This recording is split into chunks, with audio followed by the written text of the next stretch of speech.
दोस्तों इस साल मैंने लगभग हर एक कंपनी के जो स्मार्टफोन्स है वो यहाँ पे चेक करे, टेस्ट करे, जिनके अंदर स्नैपड्रैगन 8 Gen 1 आता है। काफ़ी सबके वीडियोस आपको इस चैनल पे मिल जाएंगे, फ्लैगशिप फोन्स के लिंक दे दूंगा आई बटन में, बाद में चेक कर लेना आराम से कि किस फोन में क्या क्या है। लेकिन एक बात यहाँ पे हर फोन में कॉमन थी, वो थी हीटिंग और थर्मल थ्रॉटलिंग। अब देखा तो दो कैटेगरी में यहाँ पे फोन्स आ जाते हैं। एक कैटेगरी वो थी जहाँ पे बड़ी वेपर चैम्बर कूलिंग लगाई है, जैसे iQOO 9 Pro हो गया, GT2 Pro हो गया। एक बड़ी वेपर चैम्बर कूल लगा के हीट कंट्रोल करने की कोशिश की जा रही थी, जिससे फ़ोन यहाँ पे गर्म ना हो, लेकिन फिर भी किसी ना किसी टाइप की थर्मल थ्रॉटलिंग यहाँ पे आपको देखने को मिलेगी अगर स्नैपड्रैगन 8 Gen 1 वाला प्रोसेसर है तो। और वहीं कुछ दूसरी कंपनीज है, जैसे मोटरोला की बात करें S30 Pro में, उसके अंदर हीटिंग हुई थी। यहाँ पे जो सैमसंग थी उनके फोन्स के अंदर भी आपको हीटिंग महसूस होती थी। S22 Plus चेक किया था, लेकिन वहाँ पे उन्होंने थर्मल थ्रॉटलिंग कर दी थी। और यहाँ पे इस तरीके से काम कर रहे थे कि काफ़ी सारी ऐप्स में जो फ़ोन है वो थ्रॉटल मार रहा था, क्योंकि यहाँ पे जो मेन गुनहगार है वो है यहाँ पे स्नैपड्रैगन 8 Gen 1, और यहीं से सारी प्रॉब्लम यहाँ पे शुरू होती है। अब जो स्नैपड्रैगन 8 Gen 1 है वो एक ऐसी चिप यहाँ पे निकल कर आई है, वो बहुत ज़्यादा यहाँ पे गर्म होती है। आप उसके साथ कुछ भी कर लो, अगर उसे ठंडा रखना है तो उसके लिए आपको एक बड़ी वेपर चैम्बर कूलिंग लगानी पड़ेगी, और कई बार उससे भी काम नहीं बनता तो थर्मल थ्रॉटलिंग यानी कि जो क्लॉक स्पीड होती है, जो परफॉर्मेंस होती है, वो यहाँ पे डिक्रीज करनी पड़ेगी।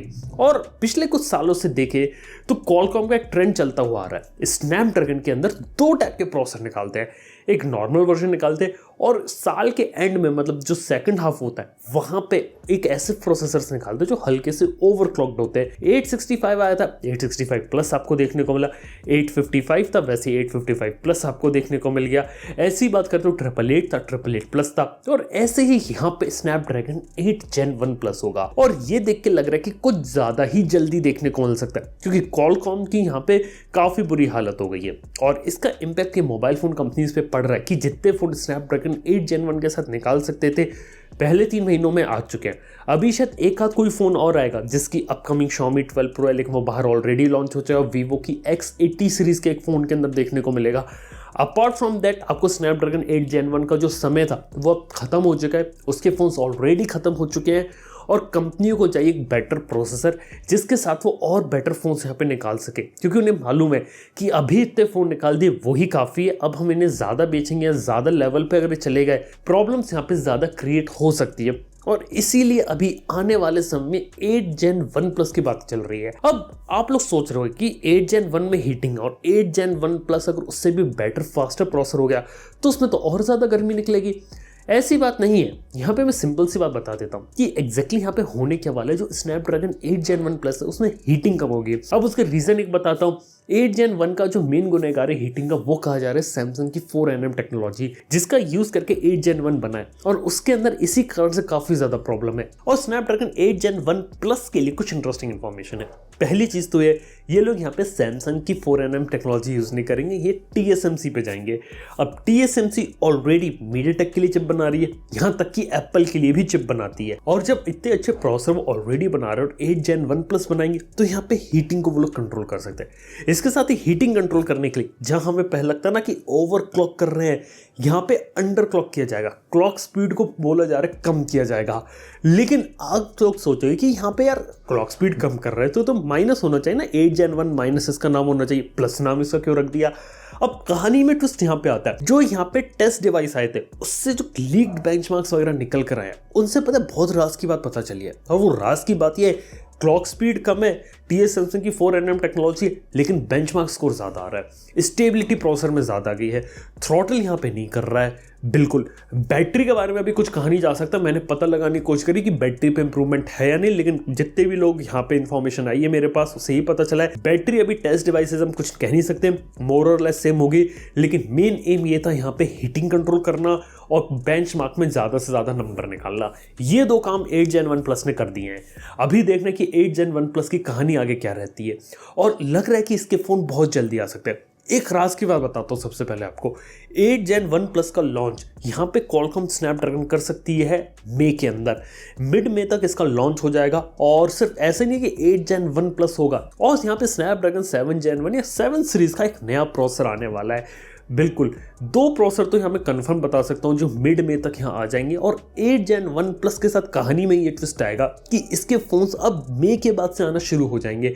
और one of the first phone जिसका हमें एक हिंट मिला है वो है मोटोरोला फ्रंटियर, क्या कहा जा रहा है मोटोरोला का S30 Pro, जिसमें 200 मेगापिक्सल का कैमरा है। और सच बता रहा हूँ, सालों बाद मोटोरोला का एक ऐसा फोन आ रहा है जिसमें कुछ नई चीज़ आ रही है, कुछ धमाकेदार करने का प्लान कर रही है। देखते हैं वो क्या करते हैं। मोटोरोला वाले अच्छा काम कर रहे हैं कभी कभी, लेकिन यहाँ पे मैंने ऑलरेडी बोल दिया जो OnePlus 10 Pro के यूजर्स थे कि 10 Ultra का वेट कर दो, 8 Gen 1 Plus आएगा, हीटिंग कम होगी, परफॉर्मेंस बेटर मिलेगी, बेटर फीचर्स मिलेंगे, महंगा फोन होगा वो जरूर।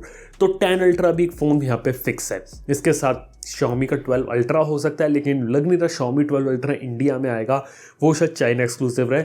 लेकिन और भी काफ़ी सारे phones including next foldable phone Samsung का, उसके अंदर भी 8 Gen 1 Plus आ सकता है। ये कुछ चीज़ें हैं 8 Gen 1 Plus के साथ, और जून से इसके फोन से आना चालू हो जाएंगे। लेकिन इसके साथ ही 7 Gen 1 सीरीज भी होगी इधर। अब नाम उसका मैं 7 Gen 1 इसलिए कह रहा हूँ क्योंकि ये पॉसिबल नेम है, ये कि यहाँ पे चेंज हो सकता है, लेकिन 7 सीरीज में एक और प्रोसेसर आ सकता है जिसकी स्पेशलिटी होगी कि हाई एंड परफॉर्मेंस यहाँ पे निकालेगा, और ये यहाँ पे डायरेक्टली कंपीट करेगा Dimensity 8100 जैसे प्रोसेसर के साथ। यस, एक 7 सीरीज का प्रोसेसर Dimensity 8100 के साथ कंपेयर करेगा, तो उसी की प्राइसिंग के आसपास आप फोन निकाल सकते हैं। और ये 778G के सक्सेसर होने वाला है। और एक बात बताऊं, सुनने में आया कि ये प्रोसेसर यहाँ पे नथिंग यूज करेगा, नथिंग फोन 1 के अंदर। क्योंकि नथिंग फोन 1 के बारे में बात है कि उसके बारे में बोला जा रहा है आईफोन किलर, कि आईफोन को किल करेगा, लेकिन कीमत उसकी कम रखी जाएगी।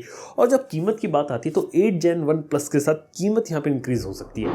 लेकिन 7 Gen 1 के बारे में सुना है कि अच्छा स्टेबल प्रोसेसर है, हीटिंग भी कम निकालता है, बैटरी भी ज़्यादा देता है, परफॉर्मेंस भी आता है, सारी अच्छी चीज़ें हैं उसके अंदर, इवन उसकी कीमत कम है। तो लग रहा है कि वो एक प्रोसेसर है जिसका वेट करना बनता है। मतलब कि अगर वो आने वाले नथिंग फोन 1 के अंदर ये काफ़ी बड़ी डील हो सकती है, क्योंकि सब लोग 8 Gen 1 के पीछे भाग रहे हैं, लेकिन 7 Gen 1 बीच में स्वीट स्पॉट हो सकता है, जिसके अंदर आपको बैलेंस देखने को मिल रहा है, परफॉर्मेंस का, थर्मल का, प्राइसिंग का, हर एक चीज़ का। तो वो एक काफ़ी सॉलिड चीज़ हो सकती है, और लग रहा है कि उस फोन के लिए भी इंतजार करना चाहते हो, डेफिनेटली आप लोग कर सकते हो।